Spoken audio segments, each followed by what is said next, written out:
Hey, welcome to today's video. I am Rick Chapo with DMCAagentservice.com. So today we're taking a look at 3 ways websites lose their DMCA immunity. I know people who are complying with the DMCA for the first time, they get a little concerned about potential problem areas. So these are the 3 areas where we see most of the problems pop up. So just to be clear, the DMCA, in this context, we're talking about Section 512C, and it gives websites and apps immunity from copyright infringement claims based on content uploaded by your users. So if you have a website or an app and your one of your users uploads a entire CD of music from some band, well, that's probably going to be copyright infringement. Now, your user can be held liable for that, but under the DMCA, you as the website or app owner cannot, so long as you comply with the DMCA. There's a compliance process, and that's kind of where we start seeing the problems occur. So there are 3 main areas, so let's just take a look at them. 1, fail to publish agent information. So under the DMCA, you have to designate a agent.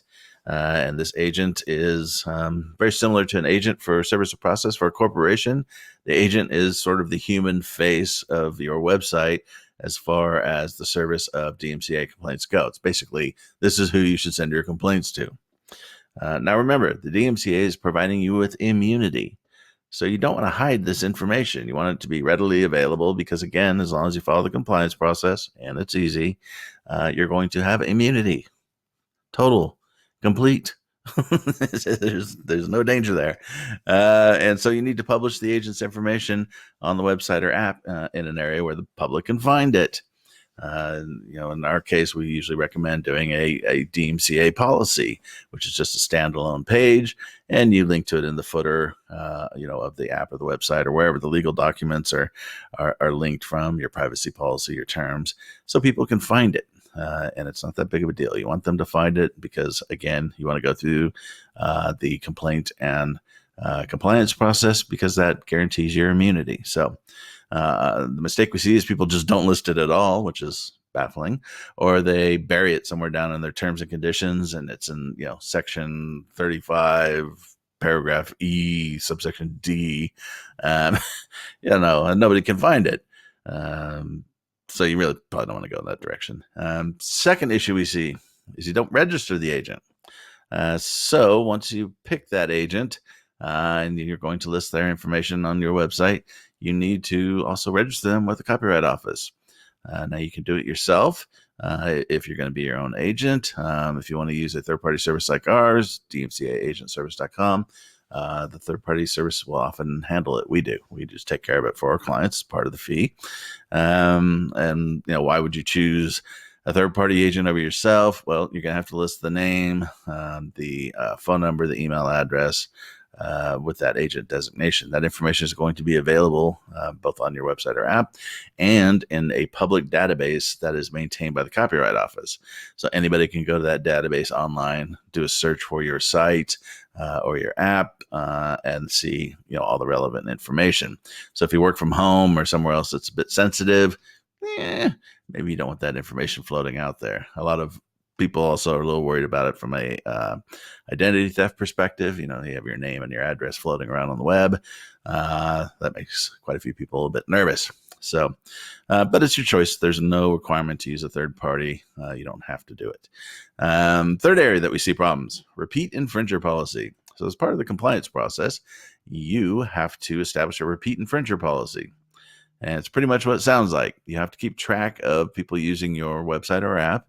And if they receive a complaint, well, you need to note it. And then the policy needs to state that if your users receive X number of complaints with an X period of time, their access to the site or app will need to be terminated. And the DMCA requires this. And this is an area where we see a lot of attacks on websites and apps. The movie industry, the music industry, all these different groups. This is kind of their go-to now, and they will go after you because, quite frankly, nobody really seems to do the repeat infringer policy. And this includes large companies. There's a company ISP in Texas that recently just had their DMCA immunity set aside. If you go to our page on YouTube, you'll see a playlist for cases, and you can see one of the cases that discusses it, but they're in for a world of hurt. And so you want to have this policy. Now, how do where do you find a policy? What needs to be in it? The answer is there's no policies floating around. This is an internal policy. It's something that you create. You don't file it anywhere. You don't really show it to anybody else. You just need to have one. You probably want to have it in writing so you can show a judge that you have it if somebody challenges you. But you can create your own policy, and it just needs to be reasonable. Most companies seem to go with a standard that if a user gets 3 successful DMCA complaints against them within a 2-year period, then they need to be blocked. And that seems to be a pretty common standard right around those numbers. So you probably want to think about those. Are there other ways to lose your DMCA immunity? Sure. Of course there are. But these are the 3 that we're seeing kind of pop up again and again and again. Because a lot of people that are running websites and apps don't really seem to understand how the DMCA works. And so they go ahead and try and comply, and they only kind of get halfway there. And of course, you only really discover there's a problem once somebody has filed a lawsuit. And that's not a good time to discover that. So if you have any questions or comments, post them below. I'll be happy to respond. Thank you for watching the video. Have yourself a good one.